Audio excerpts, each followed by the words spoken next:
Yeah, there's certainly different types of eyelid surgery that I perform and generally recognised. I guess it depends how you want to divide them up. Upper eyelid, lower eyelid.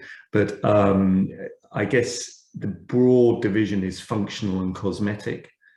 Cosmetic being designed primarily to reverse the periocular aging.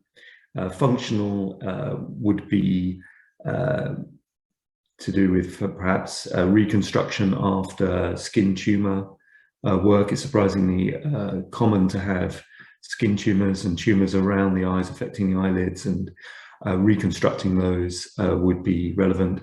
Also particularly relevant to my work and the work I do in the NHS. I do a lot of trauma reconstructive work, so post-trauma, trying to re-establish function, and secondarily cosmesis of the eyelids is an important part of my work. So there's a wide range. There is overlap between cosmetic and functional. For example, involutional or age-related droopy eyelids, or eyelids that are turning in or turning out, they have a functional and a cosmetic element to them, and they require surgery, and they can be quite a big part of the work that oculoplastic surgeons like myself do. There certainly is, and there is an overlap. And an example in a kind of cosmetic sense would be upper eyelid blepharoplasty, where dermatochalasis, excess skin, what appears to be excess skin, and often increased by brow descent, that skin falls down over the eyelashes and actually begins to effectively close the eye and reduce the field of vision. And I'd say a significant proportion of upper eyelid blepharoplasty patients are suffering from a field defect, and therefore that would be deemed a functional problem.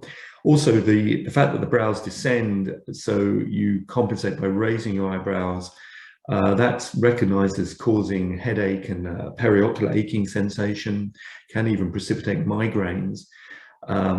And that's all because of this need to lift the skin out of the way and improve the field of vision and the vision per se.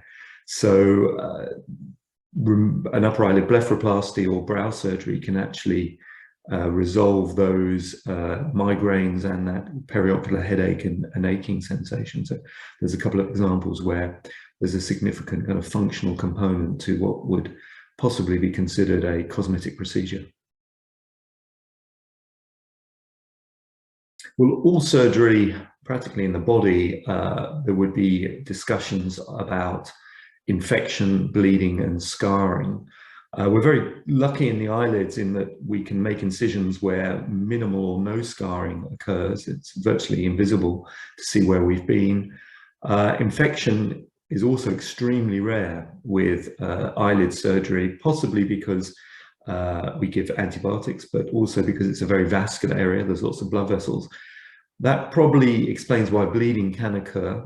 Catastrophic or serious bleeding is almost unheard of, but bruising around the eyelids in the post-op phase is very common, and patients need to be aware of that. Otherwise, in terms of eyelid surgery, if we're operating on both sides, we do, and even if we're not, symmetry, under and over correction are things that we would talk about and think about in terms of the risks and benefits of surgery. Obviously, we want to leave people looking as symmetrical as possible cosmetically. That's an important aim. So in that context, we have to warn people that residual asymmetry or under over correction can occur. Usually that means that we may be considering a reoperation. So we tell everyone reoperation is a possibility after surgery, although thankfully that's pretty unusual. And often it's very minor if it's needed at all. One functional issue that we would, I think, emphasize for many eyelid surgeries is the possibility of having some dry eye in the post-operative phase, usually temporary, but some people do have a slight tendency towards dry eye that they're not aware of, and eyelid surgery can be the moment, the tipping point where they become more aware of a background issue with dry eyes. So we would be mentioning dry eyes to people as a possibility. But I think that covers the main risks and benefits of surgery, or the main concerns.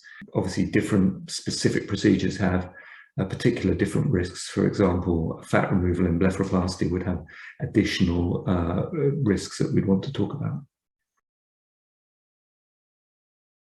So I think the short answer to that is no, it's not painful. Most eyelid surgery is done as day case surgery under local anesthesia with sedation. Sedation really means that you are not aware of any unpleasant sensations. You're not going to see anything unpleasant during the surgery.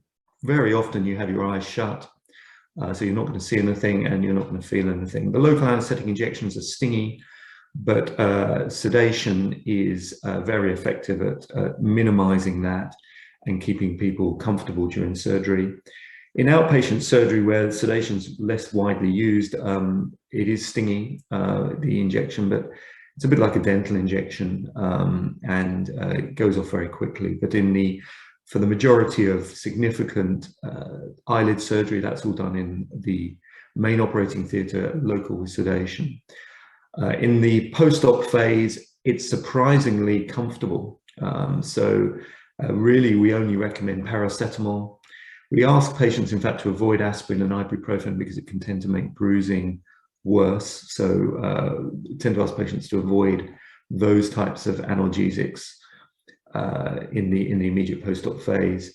But for most people, they can just get on with their normal day-to-day activities unimpeded by discomfort. Immediately after surgery, we do put pads on the eye, dressings, but if we're doing both eyes, then we would only put those on for about 30 minutes under normal circumstances. If we're putting them on one eye, often we recommend overnight or 6 to 8 hours. So that's something to consider in the post-op phase. But it's certainly not a painful procedure in general. In general, because of the bruising and swelling, we do advise people that there's going to be some visible evidence of surgery that's not insignificant for 7 to 10 days. Most stitches are removed at around 7 days, even if they're dissolving, because it aids healing. And I normally say that it's really just immediately after the stitches are removed that you really begin to kind of turn the corner. I warn most people that, in fact, bruising and swelling tends to be more visible 2 to 3 days post-op. In the immediate post-op day or two, it can be, relatively minimal, and then the swelling can increase. Although I think it's worth making the point that everybody is a little bit different. Some people recover very quickly and bruise very little. Others, slightly different. Because bruising does, recover and go away, and most people can be fully back to normal activities within a week. Although if you're very much in the public eye, or you're concerned about some of the post-operative features being a little bit noticeable, I say 10 days. Although in that context, often makeup can be worn really quite soon after the surgery, and particularly after suture removal. So that can deal with that potential concern. But 7 to 10 days, I would normally recommend people take as downtime after the surgery. So after surgery, I do just empirically ask people to be gentle with themselves, take it easy for the 7 to 10 day period that swelling and bruising and recovery is taking place. I ask them not to take ibuprofen and aspirin because that can cause bruising. And on that note, I normally advise, particularly with aspirin, avoiding that drug in the 2 weeks before surgery, because it can increase the bruising in the post-op phase. If you're prescribed blood thinning medications, however, often we do recommend you continue those, because that stopping them could potentially be life-threatening, but that's quite specific. I ask people in the immediate post-op phase to sit up a little bit more, so maybe sleep with a couple of extra pillows, possibly putting the bed up. Cold compresses can be helpful in the first 24, 48 hours. That can be something that, you know, a cold pack that's been in the fridge. Got to be a little bit careful in the first few hours, because the surface of the skin still can be numb and you don't actually feel the cooling, and you can, you know, theoretically overdo that. In general terms, I ask people to avoid vigorous exercise, contact sports, swimming, submerging the head in a bath, and rubbing the eyes or the eyelids. But in general, you can behave pretty normally. So from a visual and social and day-to-day activities, you can use computers, phones, you can travel. There's no restrictions on travel or flying. So, you know, you can behave pretty normally in the big scheme of things, and most of it's common sense. Soaking the area is something we would like you to avoid, because it could potentially increase the risk of infection. So soaking the area is an idea, but splash from a shower, for example, would be fine, and then patting it dry afterwards. But as I mentioned, not submerging your head in a bath. Swimming is really more about the goggles, but again, we don't want you submerging the head. And that's for that 7 to 10 days in the immediate post-op phase. We will be asking you to use antibiotic ointment. That would probably go on the stitches and the incisions, but possibly inside the eye as well. Dry eye is a concern in the immediate post-op phase. So using additional lubrication in the form of artificial tears, often just obtained over the counter, would be indicated for many patients, just to keep the eyes comfortable